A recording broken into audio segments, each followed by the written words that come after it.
বাংলাদেশের যে চলে আসা রাজনৈতিক একটি নেতিবাচক ধারা, নির্বাচনে হারলে সকলেই নির্বাচনের ফলাফলকে প্রত্যাখ্যান করে। আমরা গতানুগতিক সেই পথে যেতে চাইনি।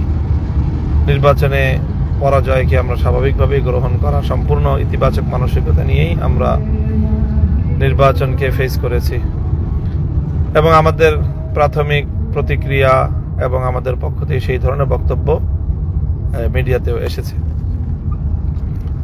সময় যত গড়াচ্ছে আমাদের কাছে এই নির্বাচনের ভয়াবহ কিছু চিত্র উঠে আসছে, যার কারণে আমরা দেশের স্বার্থে এবং দেশের নির্বাচনী গণতান্ত্রিক পরিবেশকে রক্ষা করার স্বার্থে দেশের মানুষ যে ভোটাধিকার প্রয়োগ করার জন্য দীর্ঘ প্রতীক্ষায় ছিল, মানুষের যে আবেগ এবং উচ্ছ্বাস, তাদের মতামতের ভিত্তিতে তাদের জনপ্রতিনিধি নিযুক্ত হবে, সেই আবেগের প্রতি যে চরমভাবে যে বৃদ্ধাঙ্গুলি প্রদর্শন করা হলো, জনগণকে নিয়ে যে তামাশাটা করা হলো অনেক জায়গাতেই, আমরা সেটার বিষয়ে কিছু তথ্য এবং কিছু বক্তব্য না তুলে ধরে আর পারছি না।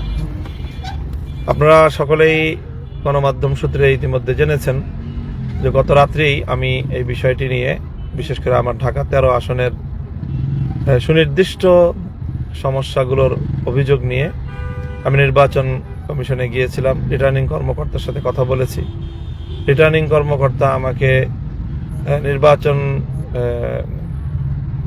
যেই নির্বাচন কমিশনের সিনিয়র সচিবের সাথে কথা বলতে বলেন। আমি তার রেফারেন্সে নির্বাচন কমিশন সচিবের সাথে কথা বলি, কিন্তু নির্বাচন কমিশন সচিব এই ব্যাপারে তার কোনো এখতিয়ার নাই মর্মে ব্যক্ত করেন।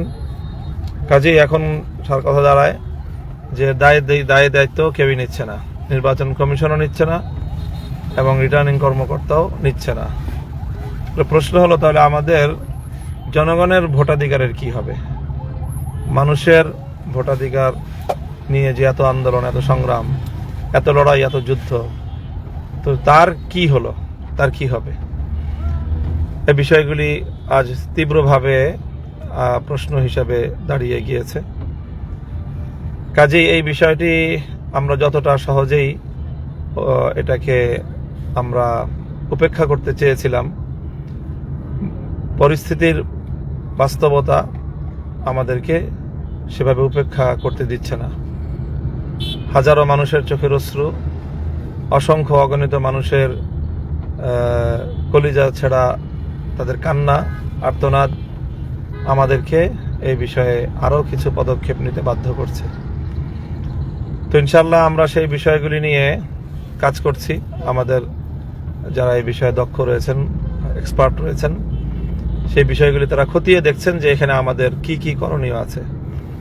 আমরা যেটা গতকালকে অভিযোগ দায়ের করেছি এবং পরিষ্কার বলেছি যে এক দেশে একই শহরে দুই আইন, এটা কোনোভাবেই চলতে পারে না। ঢাকা 8 আসনে এক আইন চলবে, ঢাকা 13 আসনে আর এক আইন চলবে।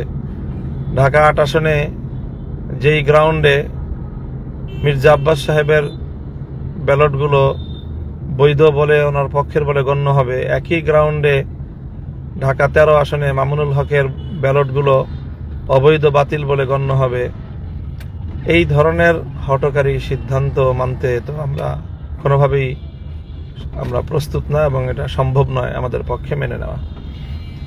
এই বিষয়ে সুনির্দিষ্ট অভিযোগ দায়ের করার পরেও রিটার্নিং কর্মকর্তা এবং নির্বাচন কমিশন সচিব মহোদয় তারা পরস্পরের দিকে তারা পরিস্থিতি ঠেলে দিচ্ছেন, দায় দায়িত্ব কেউ নিচ্ছেন না। কিন্তু এর মধ্য দিয়েই আবার রিটার্নিং কর্মকর্তা আমার আসনে প্রার্থীকে বেসরকারিভাবে বিজয়ীও ঘোষণা করছেন।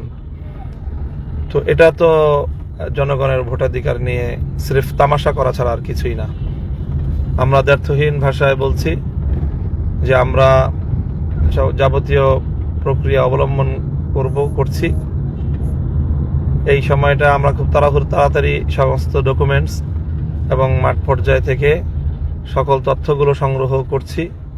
এই সংগ্রহ করতে আমাদেরকে একটু সময় নিতে হচ্ছে। কালকে সকলেই ক্লান্ত, শ্রান্ত, বিধ্বস্ত অবস্থায় যার যার জায়গায় রয়েছে। ইতিমধ্যে আমরা তাদের সকলের সাথে কথাবার্তা বলে আমরা আমাদের যে দাবিগুলো সেই দাবিগুলোকে প্রমাণ সাপেক্ষে প্রমাণ সহ উপস্থাপনের প্রস্তুতি নিচ্ছি এবং তারপরে আমরা আইনগত সহ আমাদের সকল পর্যায়ের করণীয়গুলো আমরা করব ইনশাআল্লাহ।